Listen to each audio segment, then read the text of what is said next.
Hi everyone, welcome to क्यूपिन education channel.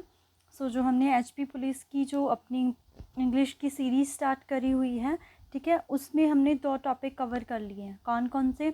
Sentences के बारे में, व्हाट इज़ सेंटेंसेस, और उसके बाद अगर हम बात करें तो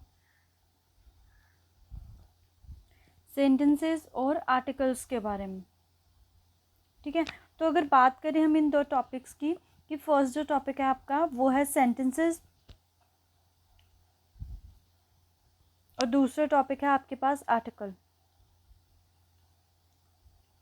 इन टॉपिक्स में से, because it is a basic of the English language, तो यहाँ से एज सच इतने ज़्यादा क्वेश्चन तो नहीं फ्रेम होते हैं, ठीक है, बट फ्रेम हो सकते हैं।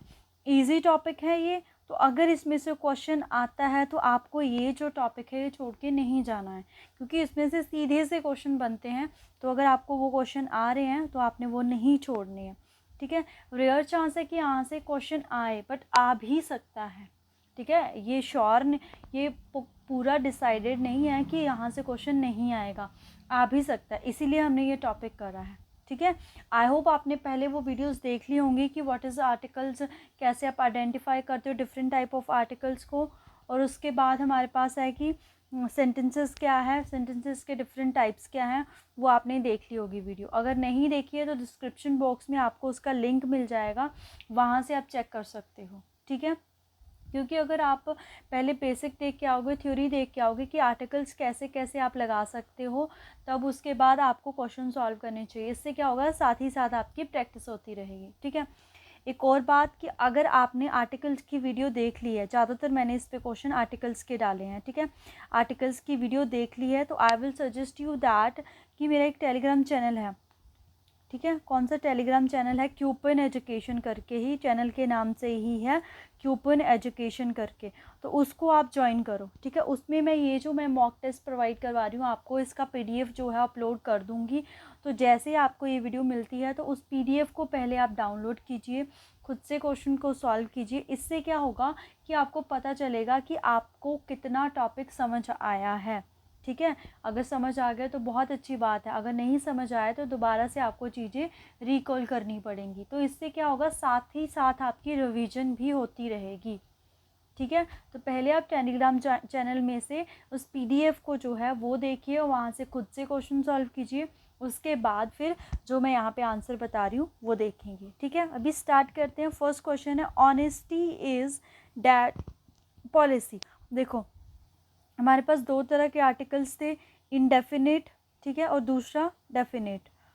इनडेफिनेट का मतलब क्या है, हमारे जो ए और एन है वो इनडेफिनेट में आते हैं, और जो डेफिनेट है वो हमारे पास द है, द या दी बोलते हैं जिसको, ठीक है। तो डेफिनेट है मतलब कुछ ना कुछ स्पेसिफिक है, मतलब जहाँ पे भी स्पेसिफिक होगा। और एक ये चीज़ बताई थी मैंने, ए एंड एन जो है सिंगुलर काउंटेबल नाउन के साथ आता है, द जो है सिंगुलर और प्लूरल दोनों के साथ में आता है। बट मोस्ट इम्पॉर्टेंट थिंग क्या है कि आपके पास जो डेफिनेट आर्टिकल्स है वो क्या होता है, स्पेसिफिक हो चुका, स्पेसिफिक है। तो ऑनेस्टी क्या है, ईमानदारी, एक स्पेसिफिक चीज़ होगी ना, तो इसके साथ क्या आएगा, honesty is the best policy, right. Next question है, he is dash man, honest man, ठीक है, ही इज़ ऑनेस्ट मैन, तो ईमानदार है। देखो, या तो ए आएगा या फिर एन आएगा। देखो, इसको स्पेसिफिक क्यों नहीं बोलेंगे, ईमानदार तो है, वो किस पर्टिकुलर चीज़ में है या किस बंदे की बात हो रही है वो चीज़ नहीं है, तो इतना स्पेसिफिक नहीं हुआ, वो स्पेसिफिक नहीं हुआ तो ए और एन में से बात आएगी। तो बच्चों को इतना पता हो कि एन जो है वो वॉवल्स के साथ आता है, और जो अ है हमारे पास वो कॉन्सोनेंट के साथ आता है। तो यहाँ पे क्या, एच इज़ अ कॉन्सोनेंट, तो क्या आएगा, अ, जो कि क्या हो जाएगा, गलत। क्योंकि आर्टिकल्स में एक्सेप्शंस है, उन्हीं एक्सेप्शंस के मैंने मोस्टली यहाँ क्वेश्चन डाले हैं, वही क्वेश्चन फ्रेम हो सकते हैं पेपर में। तो यहाँ पे क्यों है ऑनेस्ट, तो जो यहाँ पे एच है वो साइलेंट होता है, जो साउंड है वो किसकी आ रही है, ऑनेस्ट, ओ की साउंड आ रही है। तो हमने देखा था ना कल की वीडियो में, साउंड पे ज़्यादा डिपेंड करता है। तो ऑनेस्ट, तो यहाँ पे राइट आंसर क्या होगा आपका, एन, ठीक है। नेक्स्ट क्वेश्चन देखते हैं, gold is a precious metal. देखो, कई बार क्या होता है, gold is a precious metal, तो हम बोल सकते हैं कि यहाँ पे गोल्ड क्या एक तरह से स्पेसिफिक है और प्रीशियस मेटल भी है, तो हम द भी लगा सकते हैं। तो इसका जो आंसर है ना, द भी हो सकता है, नो आर्टिकल्स भी हो सकता है। द तो होगा ही होगा बिकॉज स्पेसिफिक है। अगर आप नो आर्टिकल भी चूज़ कर सकते हो, gold is a precious metal, ऐसे भी हम बोल सकते हैं। तो ये दोनों ही आंसर यहाँ पे सही है, ठीक है। नेक्स्ट है he was dash man I ever known. मतलब ही वॉज, पहले तो हैप्पीएस्ट, ह की आवाज़ आ रही है तो एन को तो भूलो, ठीक है, एन तो नहीं आएगा। हैप्पीएस्ट मैन सिंगुलर है तो आ सकता है, द आ सकता है। अब आपको देखना है कि जो हैप्पीएस्ट मैन है वो क्या है, स्पेसिफिक है ना, बिकॉज उससे आप मिले हो, उसको आप जानते हो, तो जिसको आप जानते होते हो वो स्पेसिफिक हो जाता है, तो उसके साथ क्या बनता है आपका, the. He was the happiest man I have ever known, तो the is the right answer, ठीक है। जिसके बारे में पहले बात हो चुकी हो या आप उसको जानते हो तो वो स्पेसिफिक हो गया, उसके साथ द आता है। Like this, my son goes to school every day by bus. तो स्कूल जो है वो स्पेसिफिक नहीं होगा एक तरह से, बट बिकॉज वो मेरे बच्चे का स्कूल है तो मैं उसको जानता हूँ, तो वो स्पेसिफिक हो गया, दैट्स वाई वहाँ पे क्या आएगा, the. My son goes to the school every day by bus, ये बहुत इंपॉर्टेंट चीज़ है, ठीक है। She is dash matriculate but her husband is graduate। मतलब यहाँ पे दो है, आपको बताना है कि दोनों में क्या आएगा। She is matriculate, देखो she is matriculate but her husband is graduate, तो ना ही वोवल साउंड है ना ही वोवल है, तो एन वाले ऑप्शन तो गए दोनों, या तो आएगा या फिर दो आएगा। क्या आएगा, एन वाले ऑप्शन तो आपके दोनों गए, एन तो नहीं आ सकता है। क्वेश्चंस को ना ट्राई करना ऑप्शन एलिमिनेट करके, क्योंकि जिस चीज़ के, बेशक वो चीज़ नहीं पूछी है, बट जिस चीज़ के बारे में आप श्योर हो उस चीज़ को उस टॉपिक से रिलेटेड लगा के देखो, तो क्या होगा, आपके जो ऑप्शंस है वो एलिमिनेट होंगे। ये ट्रिक भी बहुत काफ़ी हेल्पफुल होती है। एक और चीज़ कि जब भी आपने देख लिया कि जो आंसर है वो आपका सही है, आपको प्रॉपरली देखना है। जैसे 6 का जो भी, जैसे ये था हमारे पास फिफ्थ का क्या है आपका, द, ऑप्शन सी, तो ध्यान से 5th का सी है तो सी को ही सर्कल करना है आपको प्रॉपरली। इस चीज़ का भी ध्यान रखना है आपने, क्योंकि जल्दबाजी में हमें आंसर आता है, आते हुए भी हम गलत कर देते हैं, तो ऐसी मिस्टेक को बिल्कुल आपने अवॉइड करना है। होता है ऐसे, बट ऐसा पेपर में नहीं करना है आपने, ठीक है। तो she is dash matriculate but her husband is a graduate, तो क्या आएगा इसमें, मतलब ये हम बोल सकते हैं कि अगर हम यहाँ पे देखें तो ये कुछ स्पेसिफिक नहीं है, मैट्रिकुलेट है और ग्रेजुएट है, तो यहाँ पे आएगा, ठीक है, ही आएगा। I said it takes dash, sorry ये यहाँ पे आर है, तो जहाँ पे भी एच के साथ ओ आएगा, ऑनेस्ट हो, आर हो, हायर भी होता है एक वर्ड हायर, तो इनके साथ कॉन्सोनेंट होने की वजह से भी क्या आता है, वोवल, ठीक है। उसके बाद है Hindi is dash language of Indian, तो हिंदी क्या होगी, स्पेसिफिक होगी। लैंग्वेज अगर अकेला लैंग्वेज लिखा होता तो वो स्पेसिफिक नहीं है, तो हिंदी तो मतलब ये जो हिंदी है ये स्पेसिफिक लैंग्वेज होगी, तो ए एन ये तो नहीं आएगा यहाँ पे, ठीक है।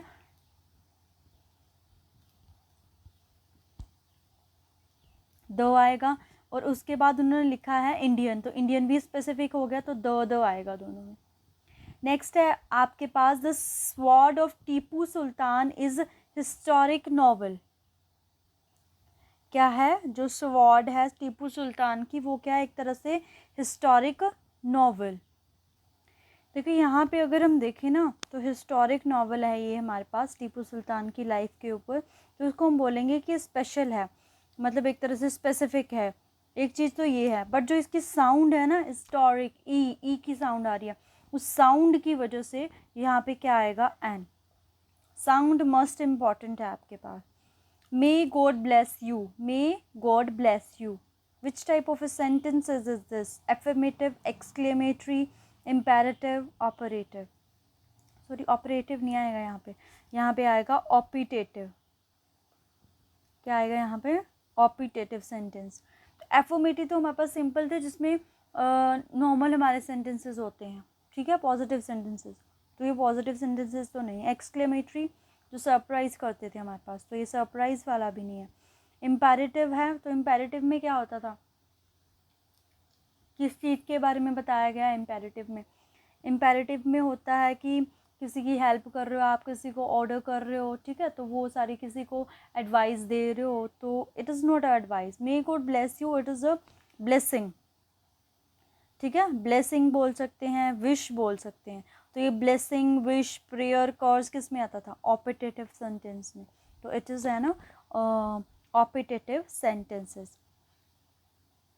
He is dash LLB। देखो आप देखोगे LLB है हमारे पास, तो या तो द आएगा या फिर अ आएगा, एन की तो कोई पॉसिबिलिटी ही नहीं है। देखो LLB है, स्पेसिफिक हो गया तो द लगा देते हैं। नो, साउंड क्या है? ए। किसकी साउंड आ रही है? ए की। तो ए साउंड आई है तो वोवल आएगा एन, एन LLB। तो ये हमारे पास एक्सेप्शन है। तो मैंने 3 लेक्चर्स में भी बताया था, MP हो आपके पास, MLA हो आपके पास, SHO हो, उसके बाद SP हो, ठीक है, तो इन सभी के साथ क्या आता है हमारे पास? एन, क्योंकि इनकी जो साउंड है ए की आ रही है, वोवल साउंड की है, तो इसकी वजह से इनके साथ क्या आता है? एन। हेल्प द पुअर, तो ये क्या होगी? हेल्प होगी ना। तो हेल्प वाली जो बात है वो कौन से सेंटेंसेस में की जाती है? वो हमारे पास इम्पेरेटिव सेंटेंसेस में। तो इम्पेरेटिव यहाँ पे क्या है आपका? Right options. तो ये थे आपके लिए, ताकि थोड़ा आइडिया लगे आपको कि कैसे क्वेश्चंस आते हैं मॉक टेस्ट।